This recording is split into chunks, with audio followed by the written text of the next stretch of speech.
Le clairon.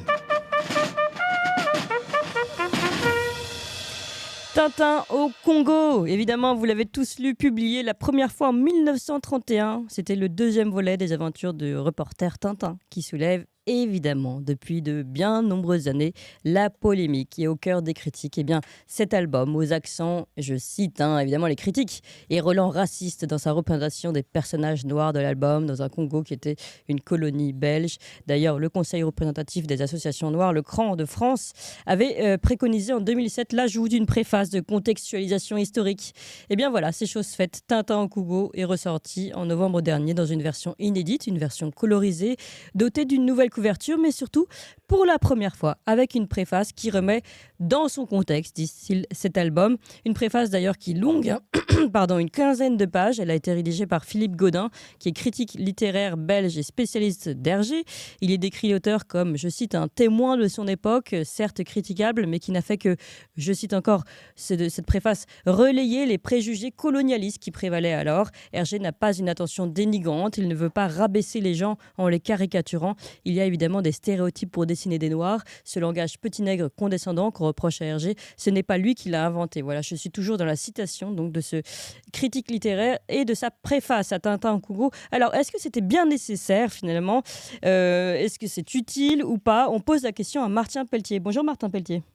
Bonjour, Et vous merci. m'entendez? Oui, oui, tout à fait, on vous entend. Et merci d'être avec nous ce matin. Vous êtes, je le rappelle, journaliste, écrivain et surtout auteur de ce livre, Le procès Tintin aux éditions du Verbe Haut. Et là, on est en plein cœur de l'actualité avec votre livre et cette préface. Finalement, qu'en pensez-vous? D'abord, j'imagine que vous l'avez lu, cette préface. Est-ce que tout ça était nécessaire, selon vous?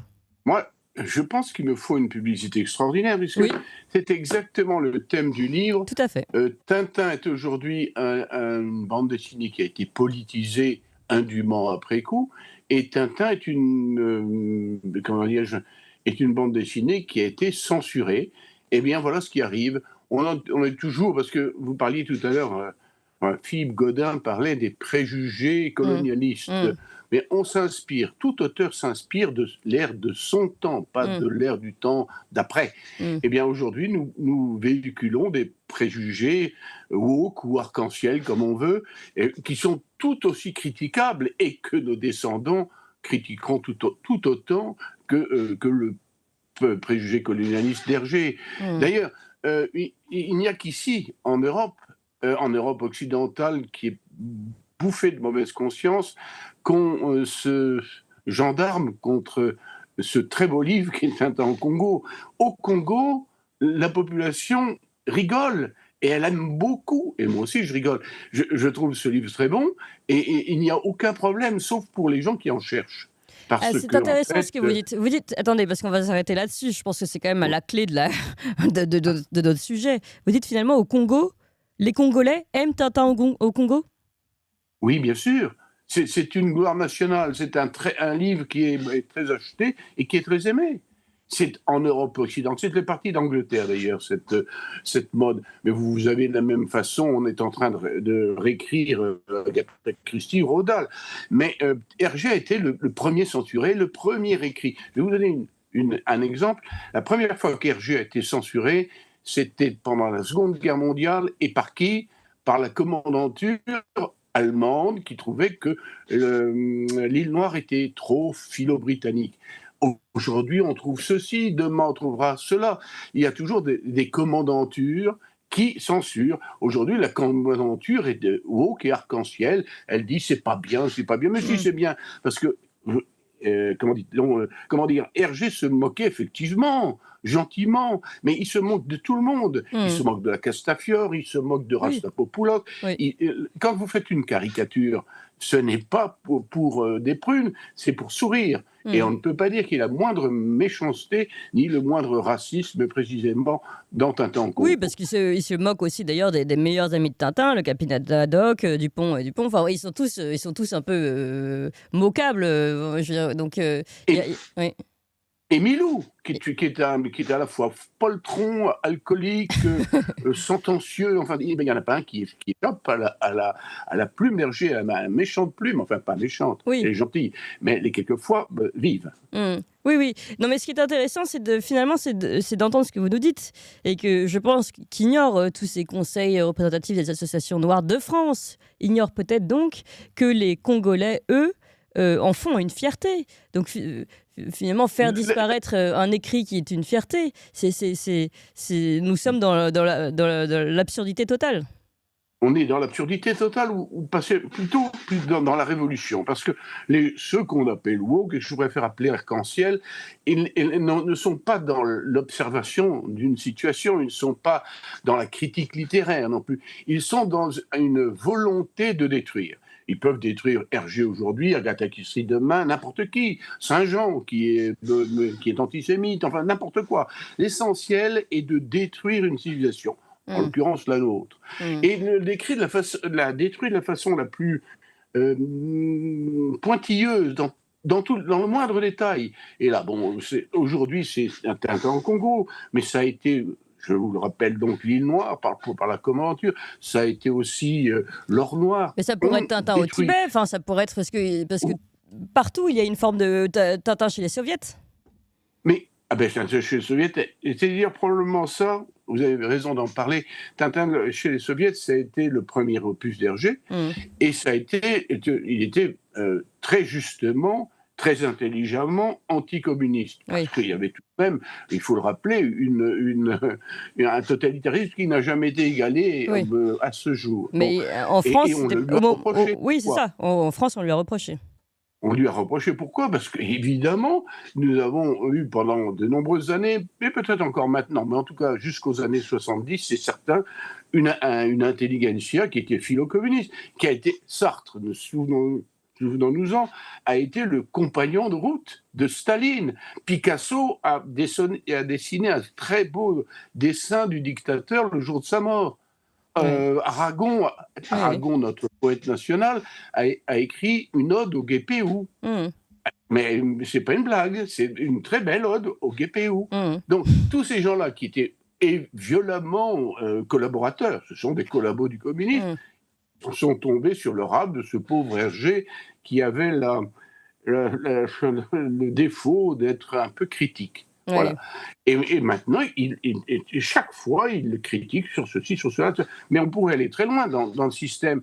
Dans l'or noir, Abdallah, vous savez, Abdallah, le méchant petit garçon, Mmh. reçoit 2 fessées aujourd'hui. La fessée, évidemment, elle n'est plus légale. Oui. On pourrait demander à Une Hergé préface sur de oui. supprimer les scènes de fessées. Bah, il faut supprimer les Qui en scènes. plus, Oui.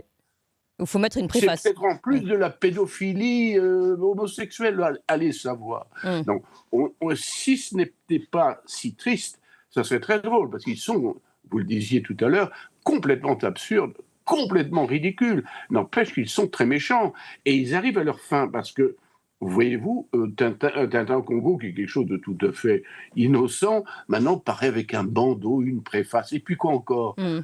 Est-ce qu'il faudra avoir des points de sagesse pour pouvoir lire Tintin au Congo? Oui. Et demain, pourquoi s'arrêter à Tintin au Congo? C'est ça le problème. Ouais. Une dernière chose, je suis allée hier pour préparer cette émission sur des sites justement africains, congolais, etc. Et pour voir un peu ce qu'ils en pensaient. Et j'ai lu une critique que je trouvais intéressante d'un auteur, enfin d'un journaliste qui expliquait, oui, mais finalement, avec ces nouvelles couvertures, on a tendance à faire disparaître le noir, finalement. Le personnage, le petit... Là, normalement, dans la couverture d'origine, il y a ce petit enfant noir qui est à côté de Congolais, qui est à côté de Tintin, et il disparaît. C'est-à-dire qu'en fait, il dit attention, puisqu'à force de vouloir finalement arrêter cette discrimination, eh bien, on finit par faire passer une disparition. Et finalement, c'est peut-être aussi l'effet indirect de cette propagande, on va dire, wokiste.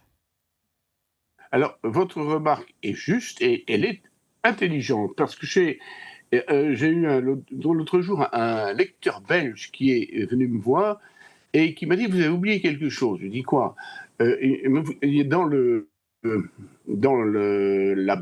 le dessin animé qui est tiré de Coq en stock, un autre album Oui, où il y a des noix. oui. Eh bien, justement, déjà dans le dessin animé, qui a pourtant été fait par les studios Hergé dans les années 70-80, eh bien, je ne sais pas si vous voyez la scène, il y a un bateau dans lequel il y a des Noirs qui sont transportés pour être mis en esclavage alors qu'ils pensaient aller en pèlerinage à la Mecque. Eh bien, dans le dessin animé, il n'y a plus de Noirs. À force de vouloir finalement faire la leçon et la morale en permanence à tout le monde pour des choses qui n'en valent absolument pas la peine, on détruit l'objet qu'on était en train de dessiner. Et le seul bon Hergé dans leur vision, ce serait 23 albums blancs, si j'ose dire, Oui. tout en blanc ou tout en noir. Enfin, on ne verrait plus rien. La réalité, je crois que leur grand ennemi, c'est la réalité. Voilà ce que je Mais peux dire. et je vais conclure en allant dans votre sens. Leur ennemi, finalement, c'est les identités. C'est-à-dire que Tintin ne fait que décrire des identités, des réalités différentes. Et en fait, ils n'aiment pas la différence, ils la font disparaître peu à peu pour avoir une grande uniformité. Exactement. Pas d'identité, pas d'uniformité, c'est-à-dire on mélange tout pour arriver à rien. Alors que justement, c'est la description de ses identités avec de l'humour, évidemment, mais il le fait aussi pour sa propre identité. Et bien, c'est la destruction de cette identité qui est regrettable aujourd'hui. Merci beaucoup, Martin Pelletier, pardon. Et je rappelle le titre de votre livre qui est vraiment en plein cœur de ce sujet. Donc, j'invite tout le monde. En plus, tout le monde a lu Tintin. Donc, ça peut être, par exemple, un très beau cadeau de Noël, Le procès Tintin aux éditions du Verbeau. Merci encore, Martin Pelletier. Et Toxin Merci. continue. N'hésitez pas à continuer de nous faire monter. Je veux encore des cœurs, là j'en vois plein, mais il faut en mettre encore plus. Je veux de la couleur sur ce live. On va continuer de monter parce qu'il faut qu'on arrive à nos 100 000 abonnés pour la nouvelle année, je voulais dire. C'est mon nouveau